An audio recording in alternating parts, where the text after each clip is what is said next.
Welcome to the Salmon Runs YouTube. Enjoy the video. In this video, I will show how to make pork thukpa. First, gather your ingredients. You'll need about 1 pound of pork, either belly or shoulder, for a rich broth. Prepare 8 ounces of fresh or dried noodles. Don't forget your vegetables. Cabbage, carrots, and spinach are great choices. Also, have ginger, garlic, and green chilies ready to add that essential aromatic kick to your delicious thukpa.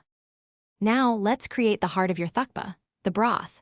Boil your pork in about 6 cups of water with ginger and garlic for at least 45 minutes. Remember to skim off any foam for a clearer broth.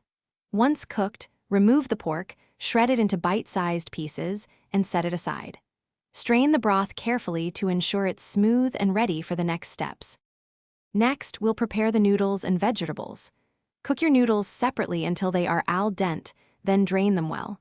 In a pan, quickly sauté your chopped vegetables like cabbage and carrots with a little oil until they are tender crisp. Add the shredded pork back into the pan with the vegetables. Season everything with salt, pepper, and a pinch of turmeric for a vibrant color and taste. Finally, it's time to bring everything together for your delicious pork thukpa. Combine the rich, strained broth with your sautéed vegetables and shredded pork. Place the perfectly cooked noodles into individual serving bowls. Ladle the hot, flavorful broth mixture generously over the noodles. Garnish with fresh cilantro and a dash of chili oil for an extra kick, and enjoy your homemade thukpa.